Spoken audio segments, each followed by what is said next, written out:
बाबा के गण यानी हमारे सारे काशीवासी जो खुद महादेव के ही रूप है। जब भी बाबा को अपनी शक्ति अनुभव करानी होती है, वो काशी वासियों का माध्यम ही बना देते हैं। फिर काशी करती है और दुनिया देखती है। इदम शिवाय इदम नमः, इदम शिवाय इदम नमः। भाई और बहनों, मैं आज अपने हर उस श्रमिक भाई बहनों का भी आभार व्यक्त करना चाहता हूं, जिसका पसीना इस भव्य परिसर के निर्माण में बहा है। कोरोना के इस विपरीत काल में भी उन्होंने यहां पर काम रुकने नहीं दिया। मुझे अभी अपने इस श्रमिक साथियों से मिलने का अवसर मिला, उनके आशीर्वाद लेने का सौभाग्य मिला। हमारे कारीगर, हमारे सिविल इंजीनियरिंग से जुड़े लोग, प्रशासन के लोग, वो परिवार जिनके यहां घर हुआ करते थे, मैं सभी का अभिनंदन करता हूं। और इन सबके साथ मैं यूपी सरकार, हमारे कर्मयोगी मुख्यमंत्री योगी आदित्यनाथ जी का भी और उनकी पूरी टीम का भी अभिनंदन करता हूं, जिन्होंने काशी विश्वनाथ धाम परियोजना को पूरा करने के लिए दिन रात एक कर दिया। साथियों, हमारी इस वाराणसी ने युगों को जिया है, इतिहास को बनते बिगड़ते देखा है। कितने ही कालखंड आए गए, कितनी ही सल्तनतें उठी और मिट्टी में मिल गई, फिर भी बनारस बना हुआ है। बनारस अपना रस बिखेर रहा है। बाबा का ये धाम शाश्वत ही नहीं रहा है, इसके सौंदर्य ने भी हमेशा संसार को आश्चर्यचकित और आकर्षित किया है। हमारे पुराणों में प्राकृतिक आभा से घिरी काशी के ऐसे ही दिव्य स्वरूप का वर्णन किया गया है। अगर हम ग्रंथों को देखेंगे, शास्त्रों को देखेंगे, इतिहासकारों ने भी वृक्षों, सरोवरों, तालाबों से घिरी काशी के अद्भुत स्वरूप का बखान किया है। लेकिन समय कभी एक जैसा नहीं रहता। आतताइयों ने इस नगरी पर आक्रमण किए, इसे ध्वस्त करने के प्रयास किए। औरंगजेब के अत्याचार, उसके आतंक का इतिहास साक्षी है, जिसने सभ्यता को तलवार के बल पर बदलने की कोशिश की, जिसने संस्कृति को कट्टरता से कुचलने की कोशिश की। लेकिन इस देश की मिट्टी बाकी दुनिया से कुछ अलग है। यहां अगर औरंगजेब आता है तो शिवाजी भी उठ खड़े होते हैं। अगर कोई सालार मसूद इधर बढ़ता है तो राजा सुहेलदेव जैसे वीर योद्धा उसे हमारी एकता की ताकत का एहसास करा देते हैं। और अंग्रेजों के दौर में भी वॉरेन हेस्टिंग का क्या हाल काशी के लोगों ने किया था। ये तो काशी के लोग समय समय पर बोलते रहते हैं और काशी की जुबान पे निकलता है, घोड़े पर हौदा और हाथी पर जिन जान लेकर भागल वॉरेन हेस्टिंग। साथियों, आज समय का चक्र देखिए। आतंक के वो पर्याय इतिहास के काले पन्नों तक सिमट कर रह गए हैं और मेरी काशी मेरी काशी आगे बढ़ रही है, अपने गौरव को फिर से नई भव्यता दे रही है। साथियों, काशी के बारे में मैं जितना बोलता हूं उतना डूबता जाता हूं, उतना ही भावुक हो जाता हूं।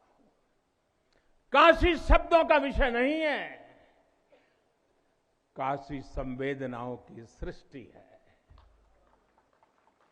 काशी वो है जहां जागृति ही जीवन है। काशी वो है जहां मृत्यु भी मंगल है। काशी वो है जहां सत्य ही संस्कार है। काशी वो है जहां प्रेम ही परंपरा है। भाइयों बहनों, हमारे शास्त्रों ने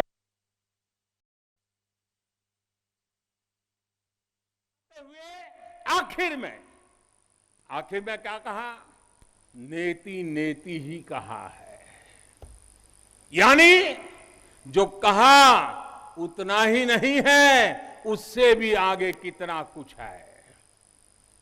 हमारे शास्त्रों ने कहा है, शिवम ज्ञायन इति ब्रूयो, शिवः शब्दार्थ चिंतका, अर्थात शिव शब्द का चिंतन करने वाले लोग शिव को ही ज्ञान कहते हैं।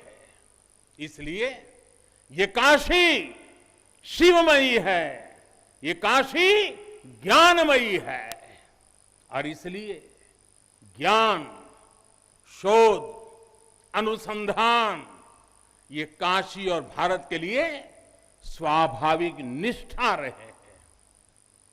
भगवान शिव ने स्वयं कहा है, सर्व क्षेत्रेषु भूपृष्ठे, सर्व क्षेत्रेषु भूपृष्ठे काशी क्षेत्रम च मे वपु, अर्थात धरती के सभी क्षेत्रों में काशी साक्षात मेरा ही शरीर है। इसलिए यहां का पत्थर, यहां का हर पत्थर शंकर है। इसलिए हम अपनी काशी को सजीव मानते हैं और इसी भाव से हमें अपने देश के कण कण में मातृभाव का बोध होता है।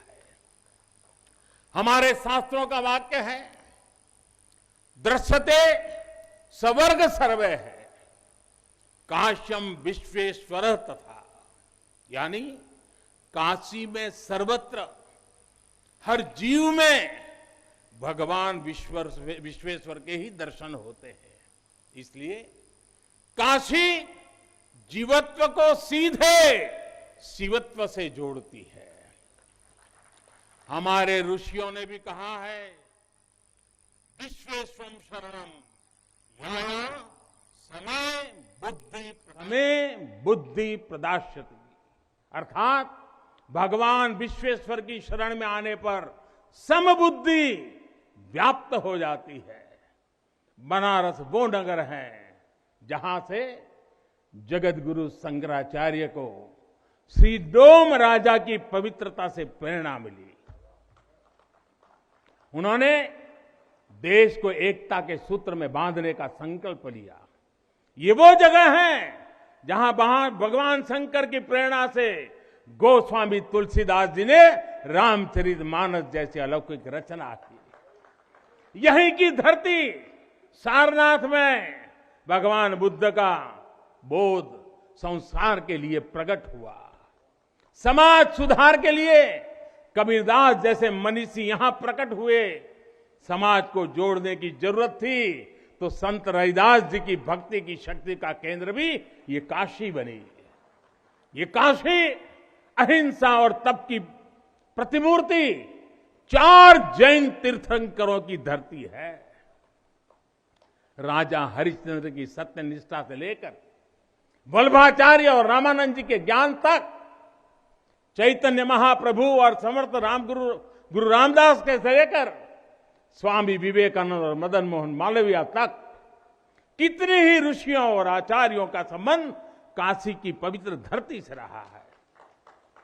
छत्रपति शिवाजी महाराज ने यहां प्रेरणा पाई। रानी लक्ष्मीबाई से लेकर चंद्रशेखर आजाद तक कितने ही सेनानियों की कर्मभूमि जन्मभूमि काशी रही है। भारतेंदु हरिश्चंद्र, जयशंकर प्रसाद, मुंशी प्रेमचंद, पंडित रविशंकर और बिस्मिल्लाह खान जैसी प्रतिभाएं इस स्मरण को कहां तक लेते जाए, कितना कहते जाए, भंडार भरा पड़ा है। जिस तरह काशी अनंत है, वैसे ही काशी का योगदान भी अनंत है। काशी के विकास में इन अनंत पुण्य आत्माओं की ऊर्जा शामिल है। इस विकास में भारत की अनंत परंपराओं की विरासत शामिल है। इसलिए हर मत मतांतर के लोग, हर भाषा वर्ग के लोग यहां आते हैं तो यहां से अपना जुड़ाव महसूस करते हैं। साथियों, काशी हमारे भारत की सांस्कृतिक, आध्यात्मिक, राजधानी तो है ही, ये भारत की आत्मा का एक जीवंत अवतार भी है। आप देखिए, पूरब और उत्तर को जोड़ती हुई यूपी में बसी ये काशी, यहां विश्वनाथ मंदिर को तोड़ा गया तो मंदिर का पुनर्निर्माण माता अहल्याबाई होलकर ने करवाया। जिनकी जन्मभूमि महाराष्ट्र थी, जिनकी कर्मभूमि इंदौर, माहेश्वर और अनेक क्षेत्रों में थी, उन माता अहल्याबाई होलकर को आज मैं इस अवसर पर नमन करता हूं। 200-250 साल पहले उन्होंने काशी के लिए इतना कुछ किया था, तब के बाद काशी के लिए इतना काम अब हुआ है। साथियों, बाबा विश्वनाथ मंदिर की आभा बढ़ाने के लिए पंजाब से महाराजा रणजीत सिंह ने 23 मण सोना चढ़ाया था। इसके शिखर पर सोना मढ़वाया था। पंजाब से पूज्य गुरु नानक देव जी भी काशी आए थे, यहां सत्संग किया था। दूसरे सिख गुरुओं का भी काशी से विशेष रिश्ता रहा था। पंजाब के लोगों ने काशी के पुनर्निर्माण के लिए दिल खोलकर दान दिया था। पूरब में बंगाल की रानी भवानी ने बनारस के विकास के लिए अपना सब कुछ अर्पण किया। मैसूर और दूसरे दक्षिण भारतीय राजाओं का भी बनारस के लिए बहुत बड़ा योगदान रहा है। एक ऐसा शहर है जहां आपको उत्तर, दक्षिण, नेपाली, लगभग हर तरह की शैली के मंदिर दिख जाएंगे। विश्वनाथ मंदिर इसी आध्यात्मिक चेतना का केंद्र रहा है और अब ये विश्वनाथ धाम परिसर अपने भव्य रूप में इस चेतना को और ऊर्जा देगा। साथियों, दक्षिण भारत के लोगों की काशी के प्रति आस्था, दक्षिण भारत का काशी पर और काशी का दक्षिण भारत पर प्रभाव हम सब भली भांति जानते हैं। एक ग्रंथ में लिखा है, तेनोपयाथेन कदाचनात् वाराणसीम पाप निवारणम आवादी वाणी बलिना सविष्यन विलोक्य लीला वासरे विलिप्ता। कन्नड़ भाषा में कहा गया है, यानी जब सदगुरु माधवाचार्य जी अपने शिष्यों के साथ चल रहे थे तो उन्होंने कहा था कि काशी के विश्वनाथ पाप का निवारण करते हैं। उन्होंने अपने शिष्यों को काशी के वैभव और उसकी महिमा के बारे में भी समझाया। साथियों, सदियों पहले की ये भावना निरंतर चली आ रही है। मां कवि सुब्रमण्यम भारती काशी प्रवास ने जिनके जीवन की दिशा बदल दी, उन्होंने एक जगह लिखा है, तमिल में लिखा है, काशी नगर पुलवर पेशुम उरई दान कांजी इल के पदर कौर खरूबी सेवोम। यानी काशी नगरी के संत कवि का भाषण कांचीपुर में सुनने का साधन बनाएंगे। काशी से निकला हर संदेश ही इतना व्यापक है कि देश की दिशा बदल देता है। वैसे मैं एक बात और कहूंगा, मेरा पुराना अनुभव है, हमारे घाट पर रहने वाले, नाव चलाने वाले कई बनारसी साथी तो, और आपने भी कभी अनुभव किया होगा, तमिल, कन्नड़ा, तेलुगु, मलयालम इतनी फर्राटेदार तरीके से बोलते हैं कि लगता है कि कहीं केरला, तमिलनाडु या कर्नाटक तो नहीं आ गए। अब इतना बढ़िया बोलते हैं। साथियों, भारत की हजारों सालों की ऊर्जा ऐसे ही तो सुरक्षित रही है, संरक्षित रही है। जब अलग अलग स्थानों के क्षेत्रों के सूत्र से जुड़ते हैं तो भारत एक भारत श्रेष्ठ भारत के रूप में जागृत होता है। इसलिए हमें सौराष्ट्र सोमनाथम से लेकर अयोध्या, मथुरा, माया, काशी, कांची, अवंतिका का हर दिन स्मरण करना सिखाया जाता है। हमारे यहां तो 12 ज्योतिर्लिंगों के स्मरण का ही फल बताया गया है। तस्य तस्य फल प्राप्ति ही भविष्यति न संशय। यानी सोमनाथ से लेकर विश्वनाथ तक 12 ज्योतिर्लिंगों का स्मरण करने से हर संकल्प सिद्ध हो जाता है, इसमें कोई संशय ही नहीं है। ये संशय इसलिए नहीं है क्योंकि स्मरण के बहाने पूरे भारत का भाव एकजुट हो जाता है, और जब भारत का भाव आ जाए तो संशय कहां रह जाता है, असंभव क्या बचता है। साथियों, ये भी सिर्फ संयोग नहीं है कि जब भी काशी ने करवट ली है, कुछ नया किया है, देश का भाग्य भी बदला है। बीते 7 वर्षों से काशी में चल रहा विकास का महायज्ञ आज एक नई ऊर्जा को प्राप्त कर रहा है। काशी विश्वनाथ धाम का लोकार्पण भारत को एक निर्णायक दिशा देगा, एक उज्जवल भविष्य की तरफ ले जाएगा। ये परिसर साक्षी है हमारे सामर्थ्य का, हमारे कर्तव्य का। अगर सोच लिया जाए, ठान लिया जाए तो असंभव कुछ भी नहीं है। हर भारतवासी की भुजाओं में वो बल है, हर भारतवासी की भुजाओं में वो बल है जो अकल्पनीय को साकार कर देता है। हम तब जानते हैं, हम तपस्या जानते हैं, देश के लिए दिन रात खपना जानते हैं। चुनौती कितनी ही बड़ी क्यों ना हो, हम भारतीय मिलकर उसे परास्त कर सकते हैं। विनाश करने वालों की शक्ति कभी भारत की शक्ति और भारत की भक्ति से बड़ी नहीं हो सकती। याद रखिए, जैसी दृष्टि से हम खुद को देखेंगे, वैसी ही दृष्टि से विश्व भी हमें देखेगा। मुझे खुशी है कि सदियों की गुलामी ने हम पर जो प्रभाव डाला था, जिस हीन भावना से भारत को भर दिया गया था, अब आज का भारत उससे बाहर निकल रहा है। आज का भारत सिर्फ सोमनाथ मंदिर का सौंदर्यीकरण ही नहीं करता, बल्कि समंदर में हजारों किलोमीटर ऑप्टिकल फाइबर भी बिछा रहा है।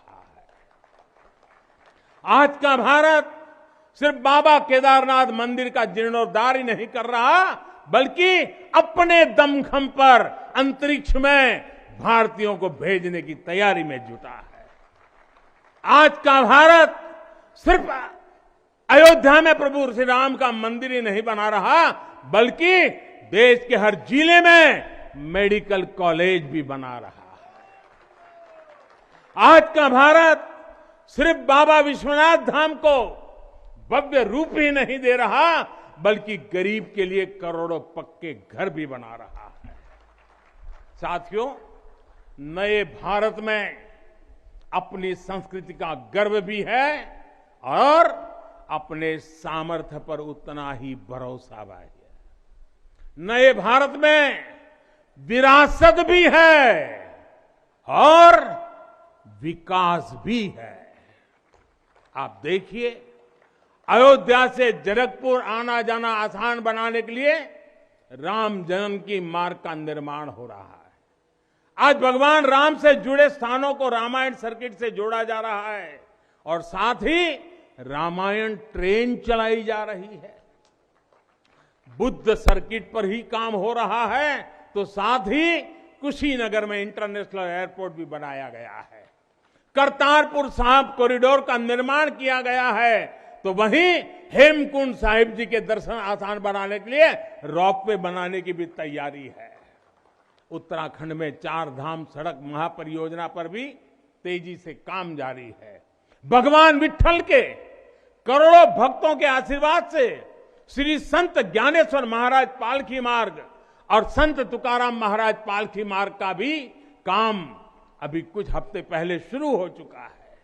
साथियों, केरला में गुरुवायूर मंदिर हो या तमिलनाडु में कांचीपुरम वेलंकानी, तेलंगाना का जोगलांबा देवी मंदिर हो या फिर बंगाल का बेलूर मठ, गुजरात में द्वारका जी हो या फिर अरुणाचल प्रदेश का परशुराम कुंड, देश के अलग अलग राज्यों में हमारी आस्था और संस्कृति से जुड़े ऐसे अनेकों पवित्र स्थानों पर पूरे भक्ति भाव से काम किया गया है, काम चल रहा है। भाइयों और बहनों, आज का भारत अपनी खोई हुई विरासत को फिर से संजो रहा है। यहां काशी में तो माता अन्नपूर्णा खुद विराजती है।